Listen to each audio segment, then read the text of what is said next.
Hello बच्चों, hello everyone. Good morning. Welcome back to your YouTube channel Physics by Sanjeev sir. I'm your biology mentor for class 11th and 12th. Class 11th में chapter start है cell cell cycle and cell division. ठीक है, आज का जो topic है वो पढ़ेंगे माइटोसिस. माइटोसिस क्या होता है, इससे प्रीवियस में देख लिए थे. इससे प्रीवियस में ये देख लिए थे कि ठीक है, लेंथ ऑफ सेल साइकिल क्या होता है. एम फेज माइटोटिक जो होता है वो कब होता है, तो 1 घंटे में होता है. एस फेज जो होता है वो 10 से 12 घंटे में होंगे. आपका सेल साइकिल होता है. G2 फेज का 4 से 6 आवर्स होता है. G1 फेज का होता है 4 से 5 से 6 आवर्स होता है. ठीक है, ये जो फेज है डिफरेंट लेंथ और डिफरेंट टाइम पे ये क्या करता है, तो डिवीजन करता है. ठीक है, और अलग अलग इसका क्या होता है, सेल साइकिल होता है.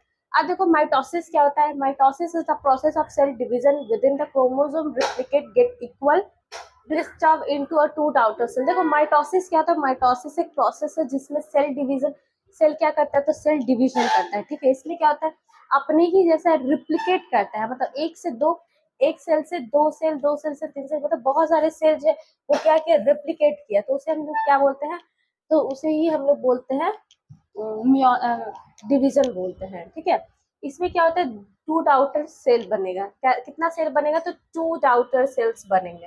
ठीक है, एक सेल से टू आउटर न्यूक्लियाई सेल बनेगा. ठीक है, the chromosomes number in which daughter cell is equal that parent cells dipolarize, hence mitosis is known as the equational division.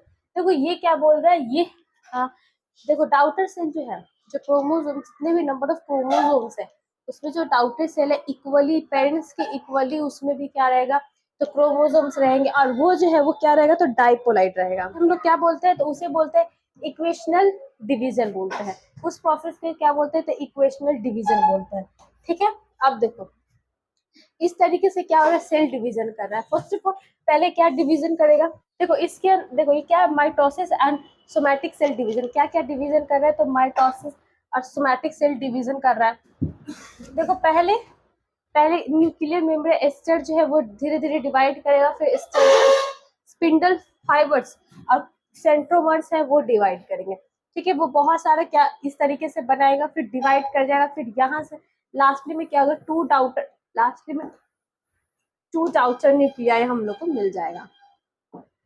ठीक है, अब देखो माइटोसिस क्या होता है. Mitosis M phase is divided into 4 stage.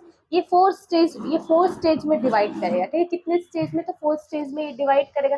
पहले में प्रोफेज, फिर टेलोफेज. देखो प्रोफेज में क्या होता है, मेटाफेज होगा, एनाफेज होगा, फिर टेलोफेज होगा. ये जो है ये लास्ट स्टेज है. टेलोफेज जो है वो लास्ट स्टेज है.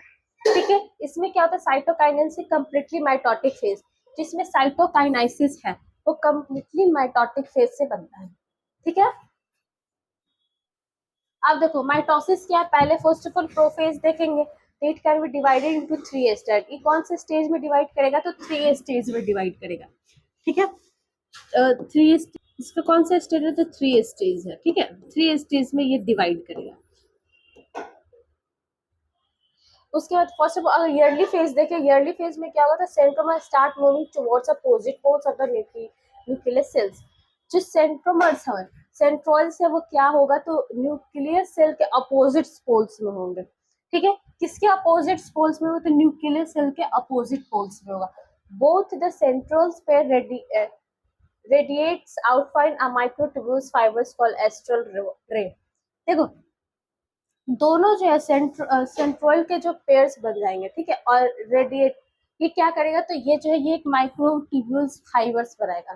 ठीक है, कैसा फाइबर्स बनाएगा, तो माइक्रोट्यूब्यूल्स फाइबर बनाएगा. उसी फाइबर को हम लोग बोलते हैं एस्ट्रल रे. उसको ही क्या बोलते हैं, तो एस्ट्रल रे बोलते हैं. अब देखो माइटोसिस क्या होता है.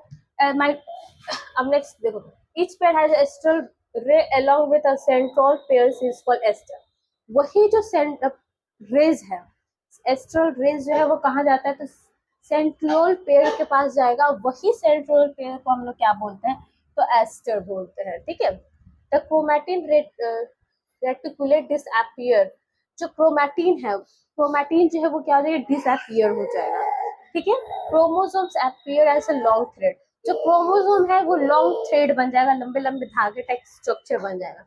Nucleus become a less distinct, जो न्यूक्लियस है वो क्या हो जाएगा, लेस डिस्टिंक्ट हो जाएगा। अब देखो सेकंड में क्या है, तो मिडिल फेज देखेंगे।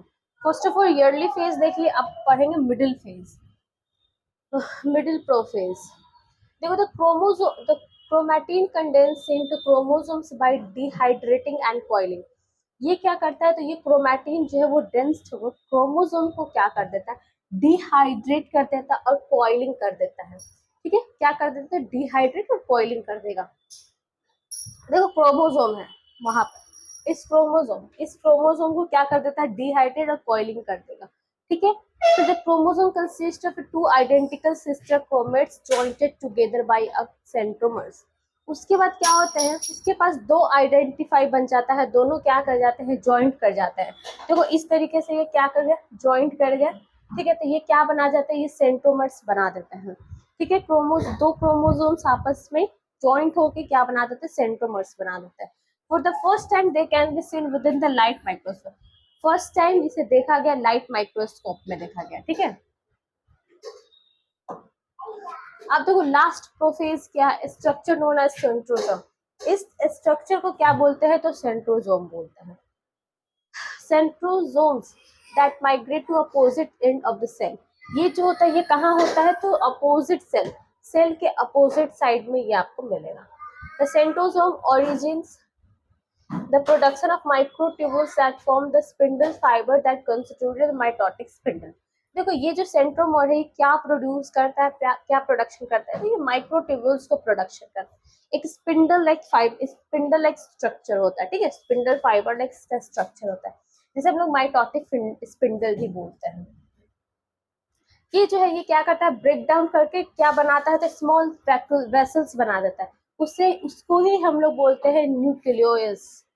ठीक है, न्यूक्लियस, वही स्मॉल वेसल्स एक न्यूक्लियस बनाता है। ठीक है।